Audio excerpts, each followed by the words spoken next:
Stop! Arrête-toi un instant, on va parler de la posture du cobra. Alors, la posture du cobra, donc c'est une posture qu'on pratique quand même assez souvent dans nos enchaînements de positions. Donc, on a aussi donc, la posture du cobra, la position du sphinx et on a ce qu'on appelle le chien tête en haut. Donc, ces trois positions se ressemblent beaucoup. Le but dans ces trois postures, c'est quand même toujours de venir renforcer le dos. Ça va vraiment venir renforcer toute la chaîne musculature de votre dos et en plus de ça, permettre l'ouverture de votre cœur. Donc c'est vraiment l'objectif dans ces positions. Donc ne cherchez pas à aller plus loin, à forcer, à cambrer le dos. Souvent, si on va trop loin dans cette position, on a mal dans les lombaires. Donc ça, c'est quelque chose qu'il faut faire attention dans cette position. Donc pourquoi ? Donc déjà, avant de rentrer dans la position, on peut venir rentrer dans la position du chien, puis on peut rentrer dans la posture de la planche. Il y a plusieurs manières de descendre.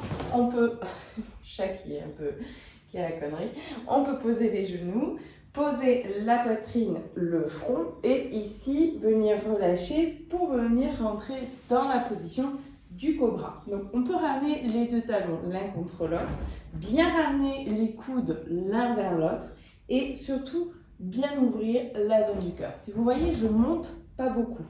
Pourquoi ? Parce que là, j'utilise pas du tout mes mains. Donc, il n'y a pas forcément besoin de pousser dans le sol pour rentrer dans la position du cobra. Même si vous utilisez pas les mains, c'est très bien. Ça veut dire que c'est tout votre dos qui travaille et vous n'êtes pas du tout en train de vous faire mal. Et si on pousse dans les mains, donc on peut essayer de monter un petit peu plus. Et je vais essayer de surtout tenir, pousser les mains pour essayer d'ouvrir le cœur, pour essayer de faire en sorte que ça soit ma poitrine qui aille vers l'avant et non cambrer. Vous voyez, si je peux faire comme ça, je cambre vachement le dos. Donc ça peut bien sûr se faire, mais attention à vos lombaires. Ok, ça c'est vraiment important. On a tendance à pousser, et on oublie même, du coup on a tendance à faire ça, on oublie même d'ouvrir le cœur, on ferme le cœur, mais on casse le dos. Donc ça, c'est vraiment super important. Même si vous n'allez pas loin, c'est très bien. Et il vaut mieux ne pas aller loin et faire la position bien que vouloir aller loin pour faire quelque chose d'esthétique, de joli. Mais au final, on se contracte tout.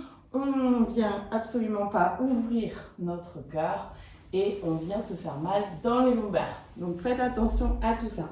Ensuite, donc, on peut garder les mains au niveau de la poitrine, tenir bien les abdos, venir se redresser. Et ça, ce que je vois souvent, c'est la manière dont on se redresse, c'est ouais, aïe aïe aïe. On a tendance, quand on se redresse, à faire ça, à casser le dos, creuser et venir se mettre ensuite, pourquoi pas, position du chien. Et là, vous cassez vraiment vos lombaires. Donc, ce qui est important, c'est tenir déjà les abdos, pousser dans les bras. Vous voyez, c'est vraiment mon corps qui se lève. Ok, mon corps se lève. J'ai pas du tout forcé sur les lombaires. Si on n'a pas cette force, parce que toujours nos lombaires, protéger les lombaires, on vient ramener les mains en sphinx. Donc j'en profite pour vous parler du sphinx. Dans cette position, on a toujours les fessiers bien maintenus. On peut inspirer. Le but, c'est d'essayer d'ouvrir toujours la zone du cœur. Ensuite, si on est à l'aise, on peut venir essayer de lever un petit peu plus pour ouvrir toujours le cœur. Attention toujours à vos épaules. Et dans cette posture, donc je pousse sur les avant-bras. D'ailleurs, je vous propose de tester cette position pour être sûr que celle où on met les mains comme ça, vous forcez bien. Donc avant-bras, vous dressez. Vous devez arriver à vous redresser un petit peu de la même manière, le dos droit. Ensuite, on ramène un petit peu les genoux, on ramène les mains, position du chat, et ensuite, on peut venir position du chien, par exemple. Ok ?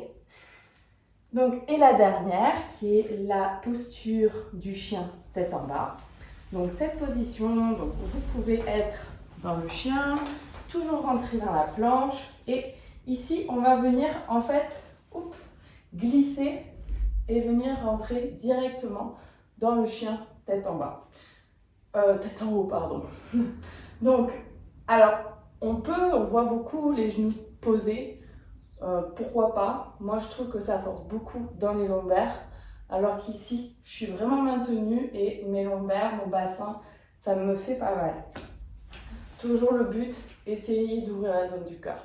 C'est pas du tout une position évidente quand on est débutant. Donc surtout si vous êtes débutant, vous prenez le temps, le sphinx, je ramène bien les coudes, je pousse, ensuite j'essaye de tester le cobra et du coup dans ce cobra, je peux aussi commencer à pousser avec les mains.